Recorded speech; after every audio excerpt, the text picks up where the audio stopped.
Ceci est une vidéo incroyablement rare de Bruce Lee enregistrée en 1966. Regardez attentivement. Ce sont les seuls moments jamais capturés à la caméra montrant ces vrais arts martiaux en action. Filmés lors du tout premier tournoi national, Jaune Rui, les coups de poing de Bruce Lee sont si rapides que la caméra a du mal à les suivre. Il frappe comme l'éclair, aveuglant, puissant, inarrêtable. Pose-toi la question, combien de personnes dans le monde aujourd'hui pourraient bouger aussi vite?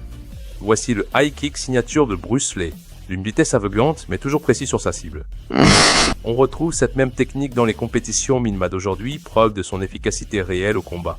Et voici le célèbre jumping kick de Bruce Lee.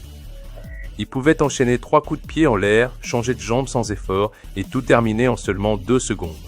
Ces images ont été prises au Long Beach International Karate Tournament de 1967. Bruce Lee s'avance au centre de la scène en costume noir pour démontrer une technique martiale appelée Kung Fu, un mot presque inconnu en Occident à l'époque.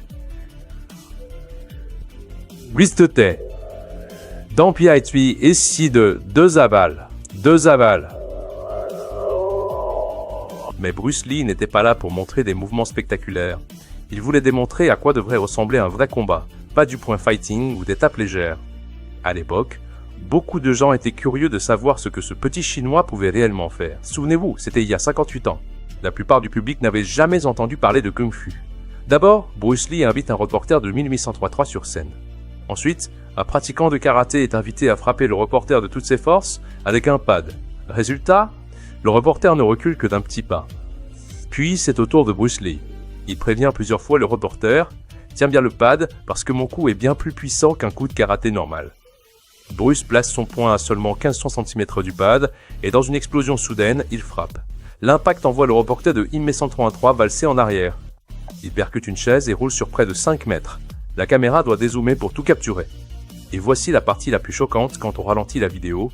On voit clairement que Bruce Lee n'a même pas utilisé toute sa force. Ensuite, on voit Bruce Lee dans de rares images de vrais combats avec l'un de ses élèves. Bruce est celui qui porte la ceinture blanche dans le dos. Le combat commence, son élève lance un side kick, mais Bruce l'intercepte sans effort. C'est une technique centrale du Jeet Kune Do, intercepter l'attaque avant qu'elle n'atterrisse. L'élève enchaîne avec une série de kicks, mais Bruce les esquive avec aisance. Puis viennent une série de coups de poing directs au visage.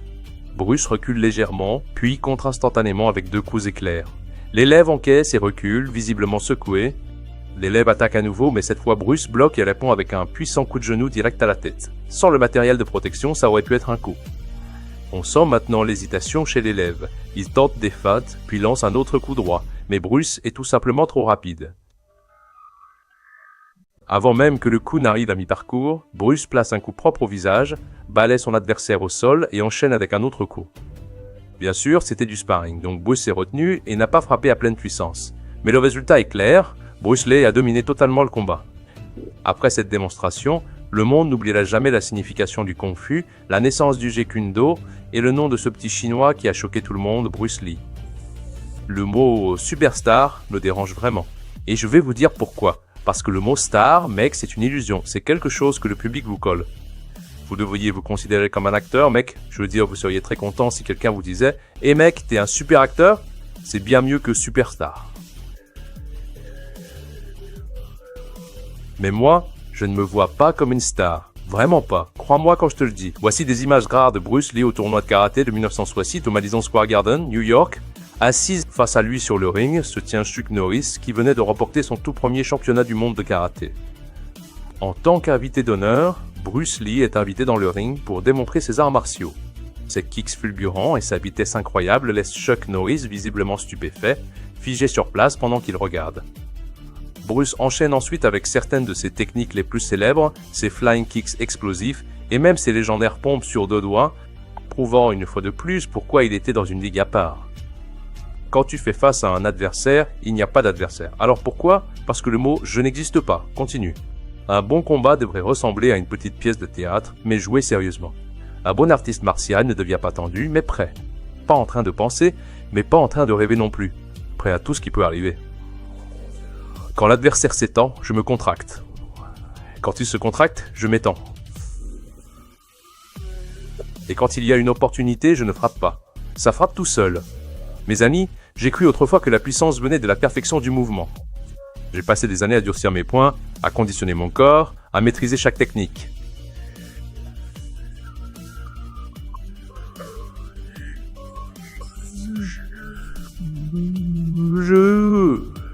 est easy apprend, assure Nord. 2. À maîtriser chaque technique.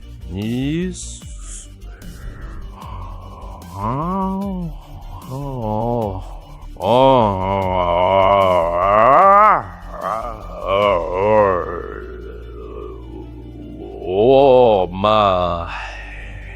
Ça c'est une avec... Mais une nuit, après avoir poussé mon corps au-delà de l'épuisement, j'ai compris quelque chose qui a brisé tout ce que je croyais savoir. Votre adversaire le plus mortel n'est pas celui qui se tient en face de vous au combat. C'est la voix dans votre esprit qui murmure « Impossible ». Maîtrisez votre esprit, et la réalité elle-même devient votre arme. Ne la maîtrisez pas, et même la technique la plus parfaite devient inutile.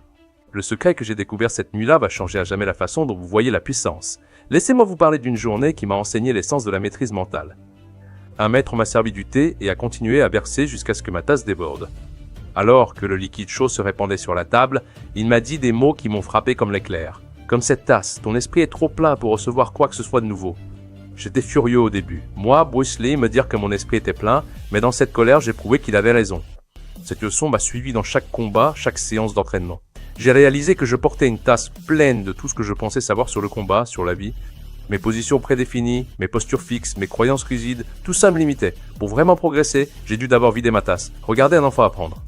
Mes amis, il ne porte pas de préconception. Il ne dit pas « c'est impossible » ou « ce n'est pas comme ça qu'on fait ». Sa tasse est vide, alors il absorbe tout. Vous devez d'abord devenir vide. Vide de peur, vide de limitation, vide de vos propres pensées sur ce que vous pouvez ou ne pouvez pas faire. Seulement alors pourrez-vous devenir comme l'eau. Soyez comme l'eau, mon ami. Merci d'avoir regardé cette vidéo avec nous. Dis-nous en commentaire ce que tu penses de ces images rares et de la philosophie de Bruce Lee. Abonne-toi pour ne pas rater la suite. À très bientôt.